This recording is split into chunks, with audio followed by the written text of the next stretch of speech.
রিমান্ডের চতুর্থ দিনেও ভেসে আসছে তৌহিদ আফ্রিদির কান্নার শব্দ। রিমান্ডে বেহাল অবস্থা ইউটিউবার তৌহিদ আফ্রিদির। রিমান্ডের আর মাত্র একদিন বাকি আছে তৌহিদ আফ্রিদির। এরপর তাকে নিয়ে যাওয়া হবে কেন্দ্রীয় কারাগারে। 4 দিনের রিমান্ডে একে একে সব অভিযোগ স্বীকার করে নিয়েছেন তৌহিদ আফ্রিদি। সেই সাথে তৌহিদ আফ্রিদি আরও অনেক ভয়াবহ অভিযোগের কথা স্বীকার করেছেন। তিনি হাসিনার সহযোগী ছিলেন তা নিজেই স্বীকার করে নিয়েছেন। এছাড়া তার 3টি ডিভাইস থেকে ভয়াবহ আরও অনেক তথ্যই পেয়েছে সিআইডি। প্রতিদিনই কান্না করছে তৌহিদ আফ্রিদি।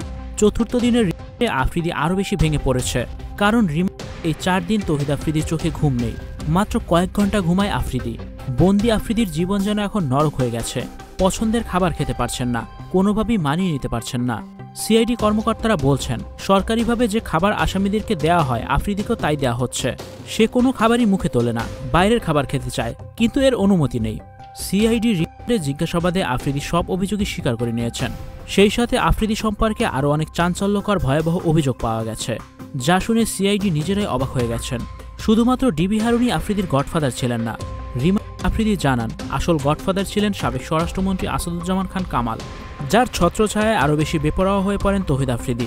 জড়িয়ে পড়েন অনেক অন্যায় কাজে। চতুর্থ দিনের রিমান্ডে জেরার মুখে ভীত হয়ে চিৎকার করে কাঁদতে থাকেন তৌহিদ আফ্রিদি। তার কান্নার শব্দ ভেসে আসে। ভিউয়ার্স, এই বিষয়টি নিয়ে আপনাদের কি মতামত কমেন্টস করে অবশ্যই জানিয়ে দিন। আর ভিডিওটি দেখার জন্য ধন্যবাদ। Icon focus 24 TV, powered by 4D Fourth Dimension।